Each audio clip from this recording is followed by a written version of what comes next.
pada pertemuan kali ini kita akan membahas tentang accounting system atau sistem akuntansi.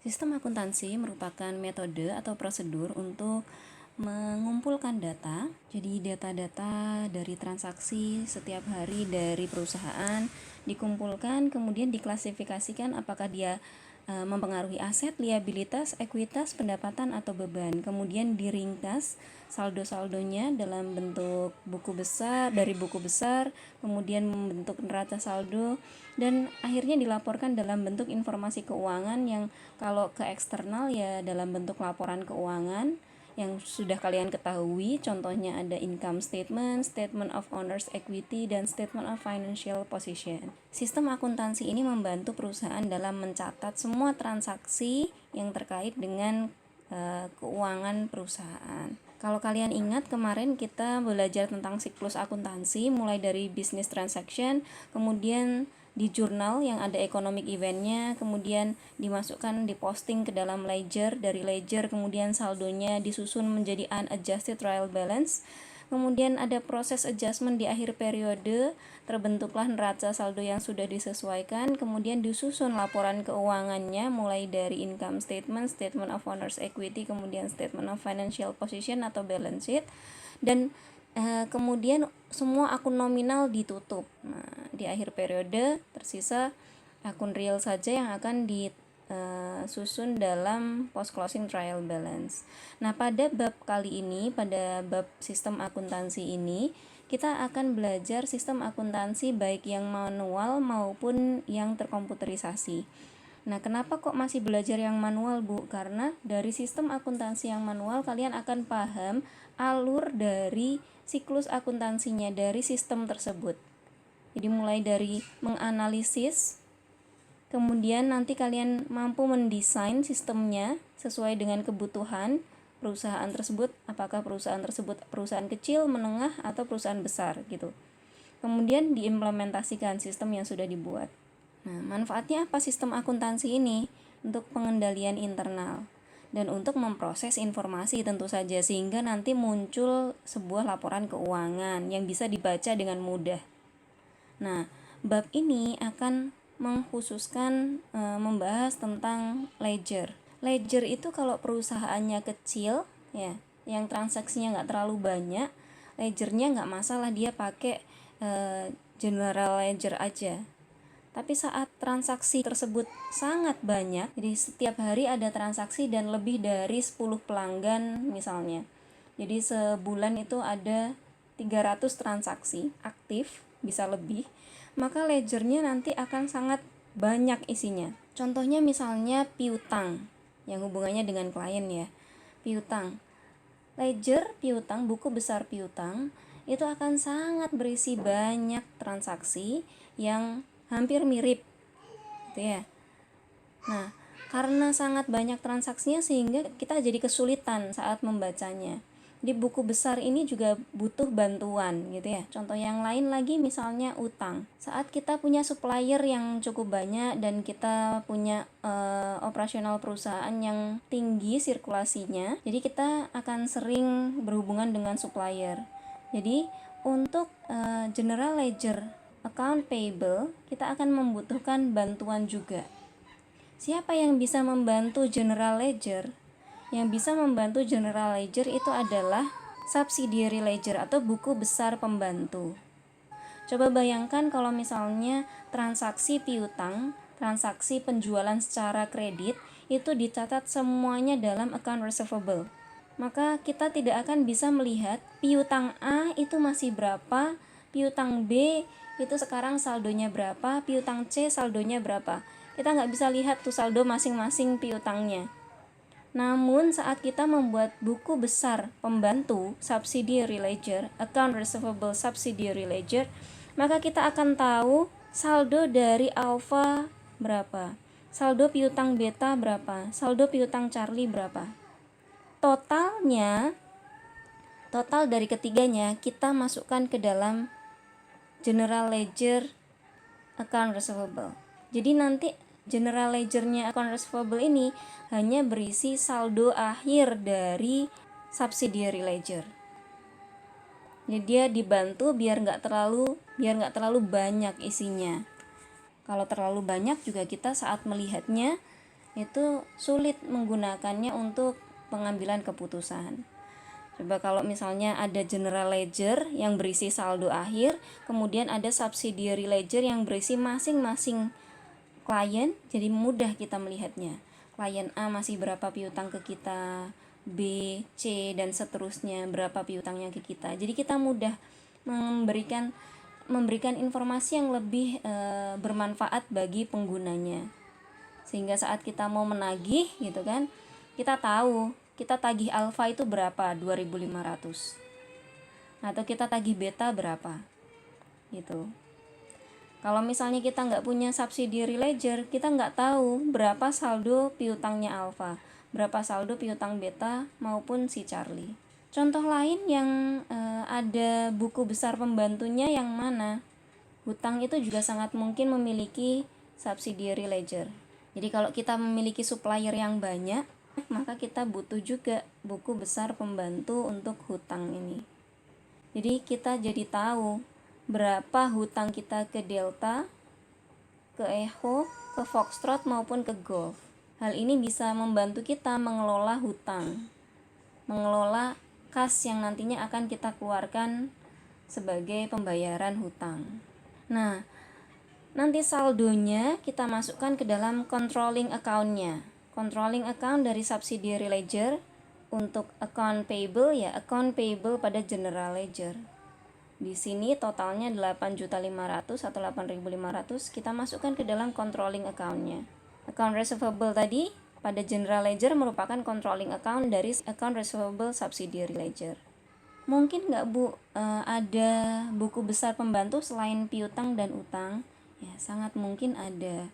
Jadi kalau transaksi pada perusahaan tersebut cukup banyak dan mirip gitu ya, maka kita biasanya akan membutuhkan subsidiary ledger. Nah, representasi saldo dari total subsidiary ledger ini akan dimasukkan ke dalam controlling account-nya.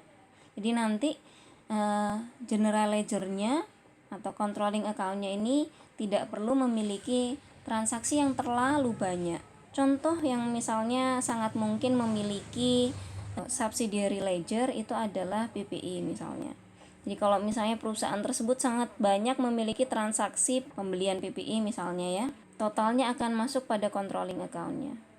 Namun pada kesempatan kali ini kita tidak membahas tentang PPI subsidiary ledger. Yang kita bahas adalah account receivable subsidiary ledger dan account payable subsidiary ledger. Buku besar pembantu hutang dan piutang. Nah, kalau kita bicara tentang buku besar pembantu, maka kita nggak akan lepas dari sumber yang akan kita masukkan ke dalam buku besar, yaitu dari jurnal. Jurnal yang kalian ketahui itu adalah general journal, jurnal umum, ya kan? Atau ya simply disebut jurnal gitu aja. Dan ada juga special journal. Apa bedanya general journal dengan special journal? Kalau general journal ini digunakan untuk mencatat transaksi-transaksi umum yang nggak perlu dicatat pada special journal. Kalau special journal dia didesain untuk mencatat transaksi yang sering banget terjadi. Jadi misalnya perusahaan tersebut, perusahaan jasa atau baik itu perusahaan jasa, dagang maupun manufaktur, dia kan pasti punya klien yang banyak. Dia pasti kan tujuannya untuk jualan gitu kan, baik jasa maupun barang. Karena sangat sering terjadi jualannya setiap hari sangat banyak, misalnya penjualannya secara kredit contohnya itu cukup tinggi. Nah, pastikan ada jurnal account receivable to fees earned yang berkali-kali akan diinput gitu kan, berkali-kali akan diinput dalam sistem.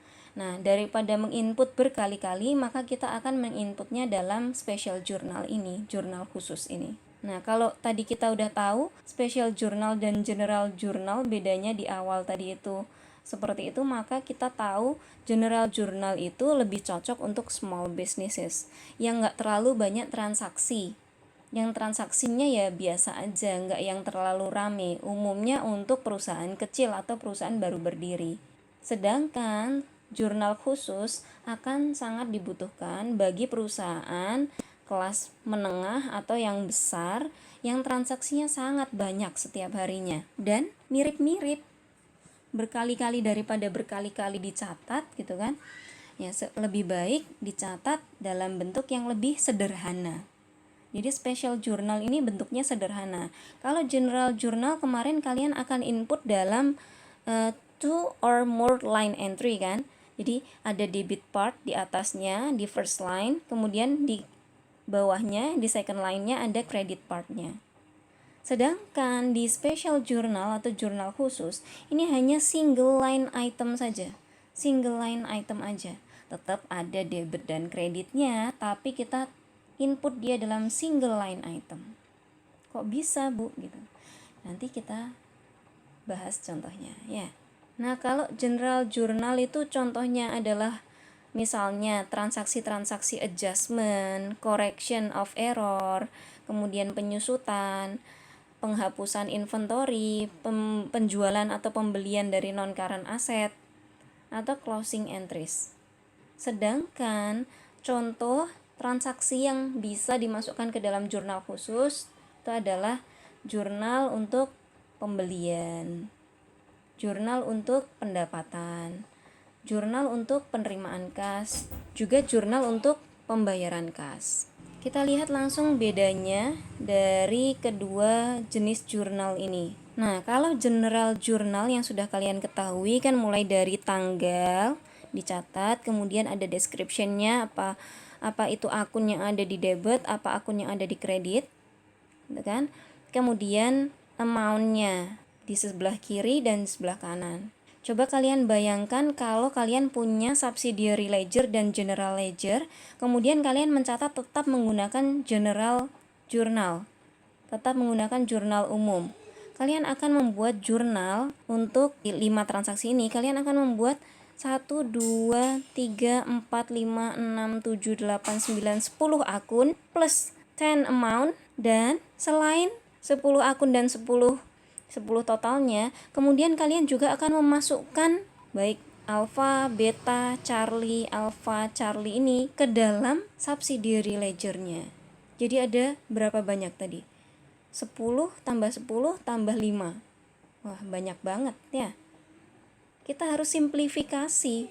Kalau kita punya transaksi yang cukup banyak, kita punya subsidiary ledger, kita tetap pakai jurnal umum, nanti jadinya kita ribet sendiri. Nah, harus disimplifikasi. Kita butuh jurnal khusus yang lebih simpel dalam pencatatannya. One line item aja. Gimana cara bikin jurnal khusus? Ini ada contohnya di sebelahnya. Untuk revenue atau sales journal. Revenue itu untuk perusahaan jasa, kalau sales itu biasanya kita lebih ke perusahaan dagang, ya. Tetap akan ada tanggal, ya kan? Kemudian ada keterangan invoice number-nya. Ini untuk memudahkan tracing aja, ya kan? Kemudian ada customer name-nya atau account debit. Yang mana aja boleh, gitu ya. Atau description, kalian mau tulis description juga boleh. Gitu ya. Kalau di sini saya memilih menuliskannya customer name. Kemudian ada reference-nya. Reference ini nanti dicentang kalau kalian sudah memasukkannya, posting dia ke subsidiary ledger-nya. Nah, kemudian yang tadi saya bilang one line item tapi kok ada debit kredit. Nah, di sini kalau kalian perhatikan semua transaksinya itu account receivable to fees earned. Kalau semua transaksi sangat mirip dan berkali-kali, kenapa nggak langsung aja dicatat di atasnya? Account receivable to fees earned, langsung jumlahnya aja. Sekali aja kita tulisnya di atas, kemudian masukkan jumlahnya 2 juta, 1.500.000, 3 juta, 500, dan 1 juta. Totalnya nanti akan ada 8 juta. Nah, kita bahas lebih rinci untuk jurnal pendapatan ini.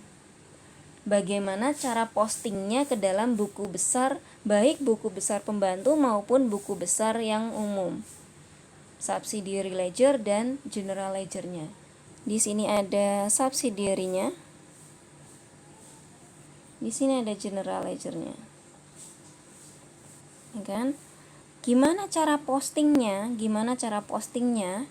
Kita lihat, kita posting step yang pertama, kita posting terlebih dahulu ke subsidiary ledger-nya. Langkah pertama adalah posting ke subsidiary ledger. Mulai dari yang pertama si Alpha, 2 juta kan ini. Kita posting dia ke subsidiary ledger untuk customer Alpha.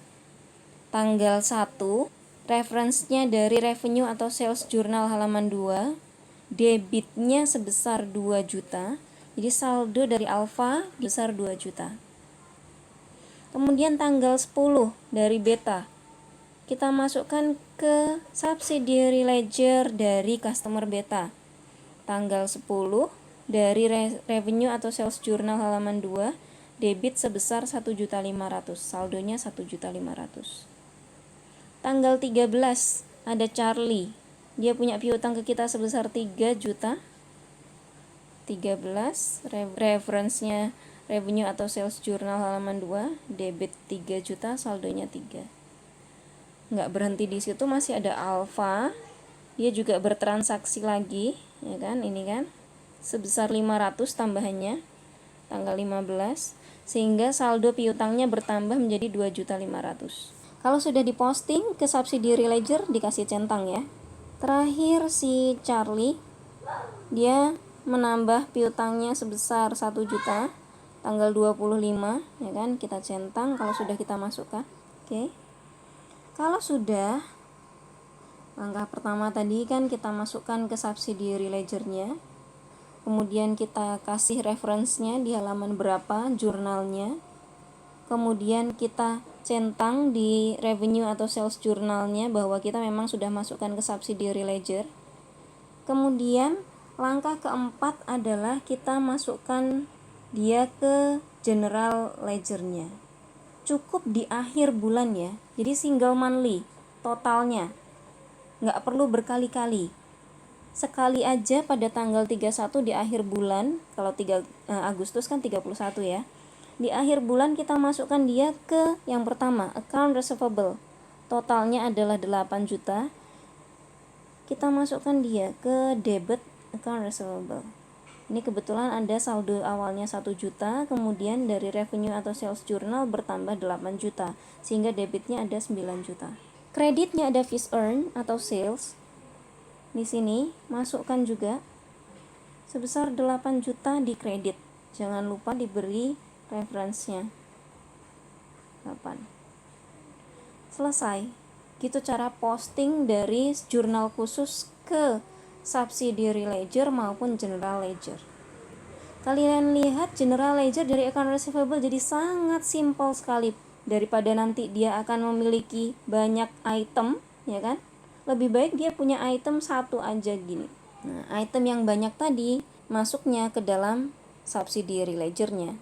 Lebih mudah kita mengolah informasinya karena kita jadi tahu berapa saldo piutang Alpha, berapa saldo piutang Beta, dan berapa saldo piutang Charlie. Jadi nggak kebingungan dalam mengolah atau menggunakan datanya, karena itulah tujuan sistem akuntansi, ya kan. Kemudian kita juga tahu controlling account-nya ini bertambah berapa setiap bulannya. Jadi lebih sederhana dalam controlling account di general ledger, lebih sederhana, nggak terlalu banyak informasi yang tidak dibutuhkan, yang malah memudahkan, tidak membingungkan gitu ya. Ini untuk revenue journal. Kalau kita bicara subsidiary ledger untuk account payable dan subsidiary ledger untuk account receivable, maka kita akan belajar 4 jurnal khusus pada pertemuan kali ini, pada kesempatan kali ini. Yang pertama ini adalah revenue journal yang nantinya berhubungan langsung dengan account receivable subsidiary ledger. Kemudian ada cash receipt, biasanya kalau ada piutang kan pasti akan ada pelunasan ya. Kalau pelunasan kan pasti ada penerimaan kas. Jadi kita akan membuat jurnal khusus untuk penerimaan kas yang nantinya hubungannya dengan account receivable subsidiary ledger. Kemudian karena kita juga akan membahas subsidiary ledger untuk account payable, maka kita akan juga membuat jurnal khusus untuk purchase, ya, untuk pembelian secara kredit. Kan kita akan memiliki banyak supplier, kemudian kita punya hutang ke mereka, jadi kita perlu mengelola subsidiary ledgernya. Kemudian biasanya kalau hutang itu hubungannya sama pembayaran hutangnya atau pengeluaran cash disbursement atau cash payment. Nah, itu jurnalnya yang akan kita pelajari. Jadi ada revenue journal, ada cash receipt journal atau penerimaan kas, ya kan? Kalau purchase nanti hubungannya dengan cash payment.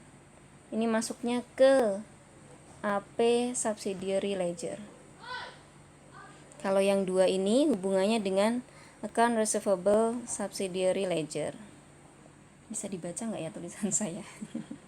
Gitu ya. Nah, ini sebelum kita masuk jurnal penerimaan kas, kemudian jurnal pembelian, kemudian jurnal pengeluaran kas, kita masuk dulu ke latihan soalnya. Ada transaksi pendapatan sebagai berikut selama bulan Agustus untuk Zulu, Yankee, dan X-Ray. Nah, masing-masing senilai 5 juta, ditagihnya 2.500.000 dan 3 juta. Saldo awal piutang ada keterangan di situ 500.000. Catat transaksi tersebut dalam jurnal pendapatan dan posting ke dalam buku besar pembantu serta buku besarnya. Kita akan membuat transaksi seperti yang tadi, ya kan? Nah, ini dia. Tanggal 5, 9, 15 kita punya customer name-nya Zulu, Yankee, X-Ray. Di sini boleh kalian tuliskan account debit atau description, terserah gitu ya. Ini invoice-nya, invoice number-nya. Nah, kemudian ada transaksinya kan semuanya karena penjualan secara kredit ke customer ini, maka account receivable to fees earned. Totalkan semuanya, masukkan totalnya semuanya ke dalam kolom ini. Kemudian kalian jumlahkan. Kalau sudah, ini kan yang pertama tadi membuat jurnal pendapatannya sudah, kemudian kalian diminta untuk posting. Posting langkah pertama adalah posting dia ke subsidiary ledger-nya dulu. Untuk jurnal pendapatan, maka hubungannya dengan account receivable subsidiary ledger. Masukkan masing-masing saldonya ke dalam account receivable subsidiary ledger untuk customer Zulu, Yankee, dan X-Ray. Ada 2 juta, masukkan. Jangan lupa tanggalnya, reference-nya dari halaman 8 kan. Kemudian debit dan saldonya.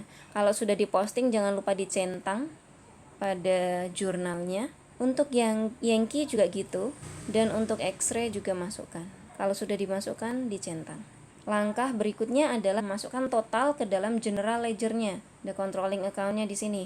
6.500.000 masukkan di debitnya. Revenue sales journal, tadi ada keterangan bahwa ada balance saldo awal sebesar 500.000. Kemudian fees earned di kredit kita masukkan juga sebesar 6.500.000. Jangan lupa referensinya. Selesai. Jadi pada general ledger isinya adalah totalnya, summary dari total di akhir periode, jangan lupa di akhir periode. Sedangkan pada subsidiary ledger kita melihat detail transaksinya dari masing-masing customer.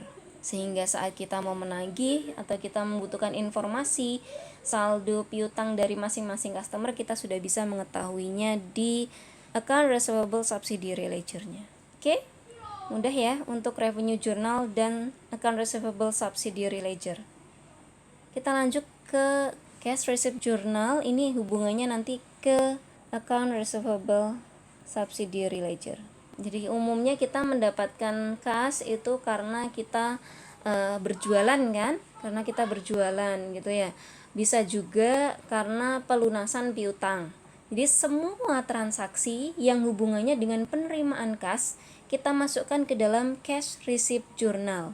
Karena kan pasti akan sangat banyak transaksi penerimaan kas ini kan. Nah, gimana cara bikin cash receipt journalnya? Kita punya tanggal, kemudian kita punya akunnya yang terpengaruh apa saja, akun yang akan didebit. Setelah kita punya tanggal, kita punya akun apa saja yang dikredit pada penerimaan kas ini, karena kan pasti debit kas kan, kita menerima kas gitu ya. Kemudian ada referensinya.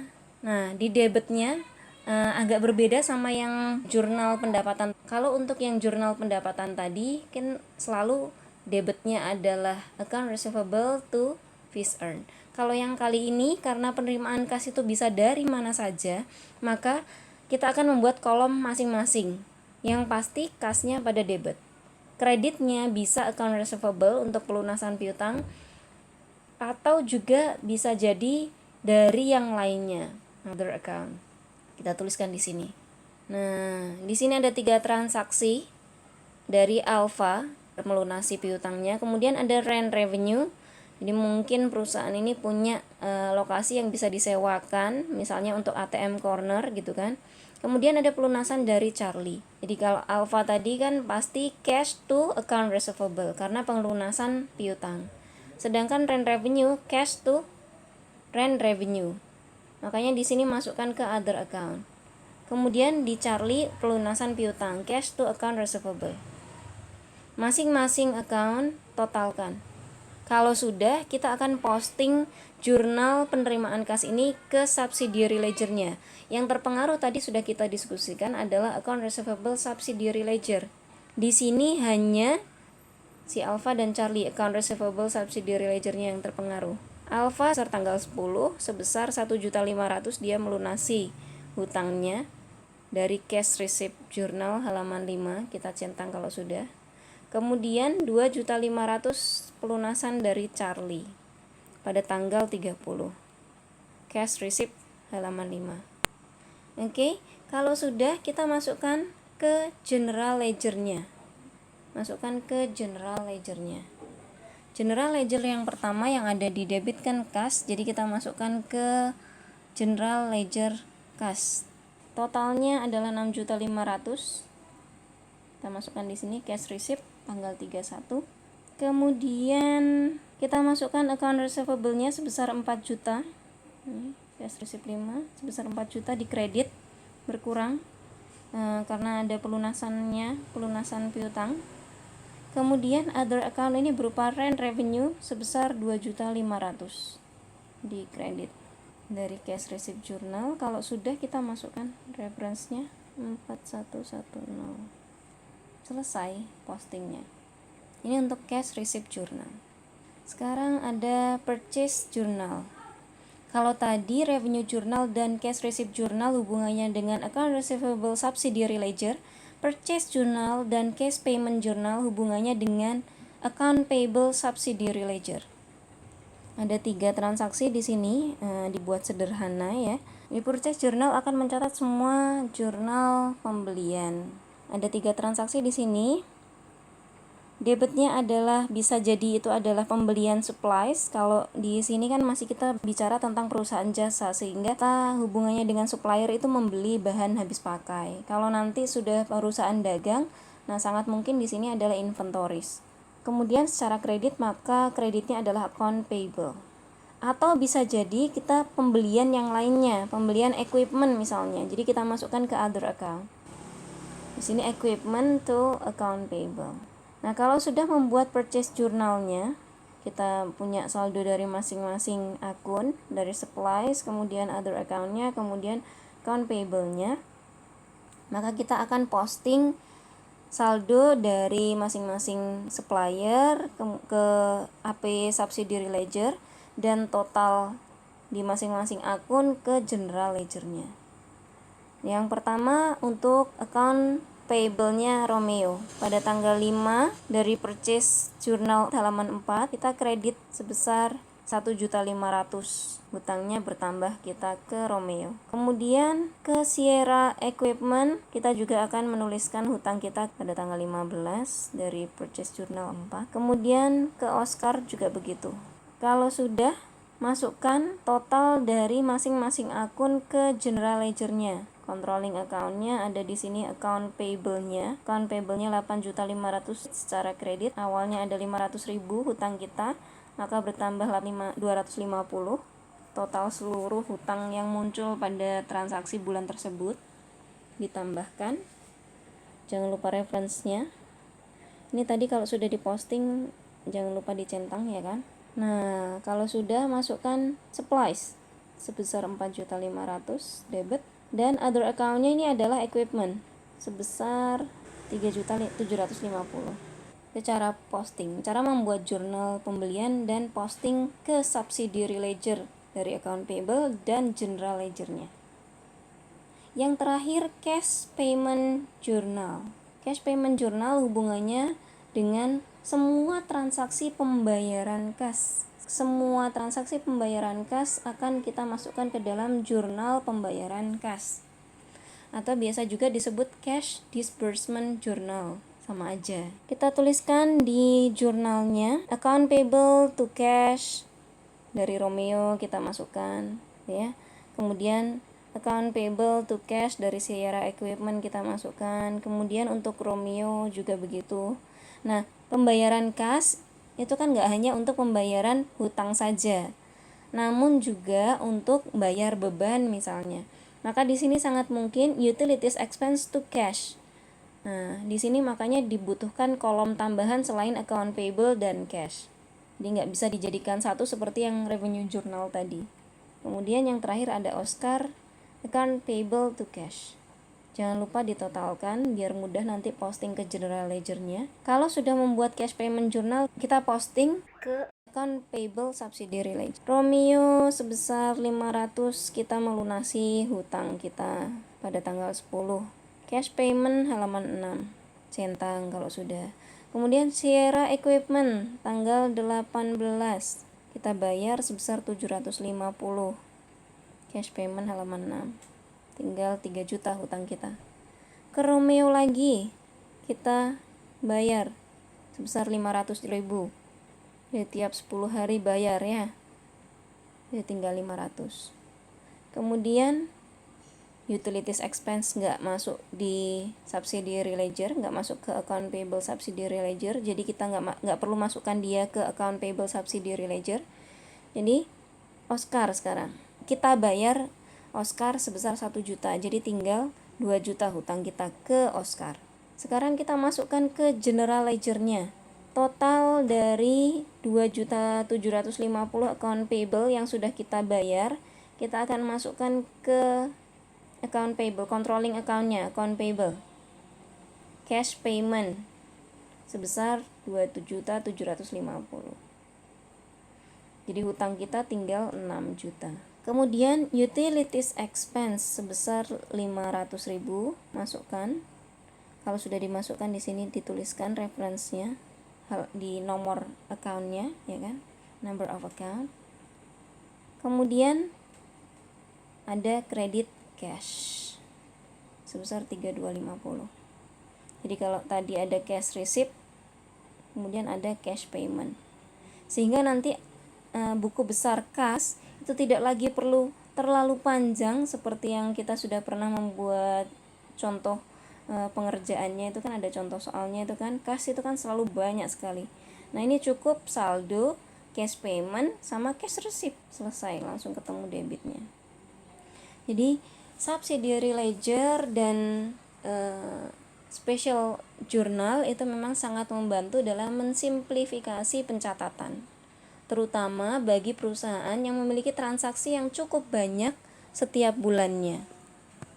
Dia membutuhkan simplifikasi yang tetap akan memberikan informasi yang relevan dan reliable tentu saja. Tuh, itu untuk manual accounting system ya. Nah, kita lihat ada latihan di sini, question and answer. Kalian diminta untuk menentukan ini masuk ke jurnal apa transaksi yang di bawah ini.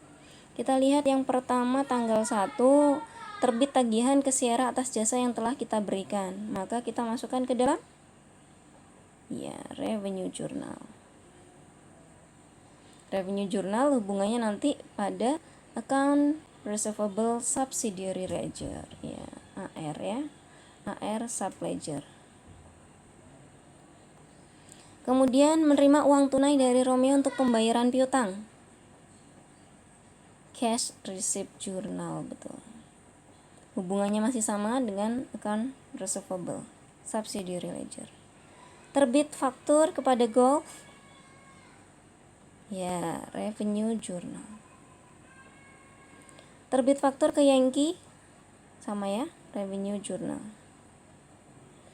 Menerima uang tunai dari Yankee atas pembayaran piutang ya, cash receipt journal. Terbit faktur, revenue journal. Nih, menerima uang tunai dari Mars untuk layanan yang diberikan. Menerima uang tunai jadi cash, tuh layanan langsung jadi fees earn. Masuknya apa ini? Kita terima cash, maka cash receipt journal, betul. Menerima cash kan? Sedangkan yang ini menerima cash dari Sierra untuk bayar. Ini kan cash to account receivable kan? Sama. CR juga, cash receipt juga. Tapi nanti hati-hati pada saat membuat jurnalnya, kan ada kolom-kolom banyak. Ya. Cashnya di debit kan? Debit sama-sama di debit. Tapi yang di sini ada account receivable, ada other account, atau misalnya kalian tuliskan fees earn juga boleh, atau other account. Nah, kalau yang tanggal 23 itu kita masukkan ke sini, tanggal 25 kita masukkannya ke sini. Gitu ya, di total. Oke. Membayar hutang. Membayar hutang itu kan account payable to cash. Di cash kita keluar. Di cash payment journal. Membeli bahan habis pakai secara kredit. Ya, purchase journal.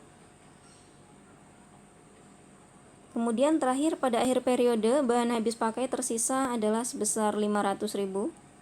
Kalau akhir periode kita tahu ada bahan habis pakai tersisa, ini pasti ada supplies expense to supplies. Jurnal penyesuaian ini masuknya ke general journal. Ya, jadi bukan jurnal khusus. Ini adalah jurnal umum. Ya, dan masuknya juga langsung ke general ledger. Oke, gitu. Apakah masih ada pertanyaan kira-kira? Kalau ada pertanyaan masukkan di forum. Jadi untuk manual accounting system ini kita pelajari agar kalian lebih memahami alurnya ya. Jadi biar tahu alurnya itu bagaimana. Oke, jadi kita belajar tentang manual accounting system itu adalah untuk mempelajari alurnya ya. Sebenarnya computerized accounting system juga sama dengan manual accounting system, hanya setelah collect data yang dilakukan secara manual, itu yang lainnya sisanya dilakukan secara terkomputerisasi. Oke, kalian bisa pelajari untuk yang computerized accounting system. Untuk analisis laporan keuangan silahkan pelajari yang ada di buku. Kalau ada pertanyaan silahkan masukkan di forum, gitu ya. Untuk pertemuan kali ini cukup. Terima kasih.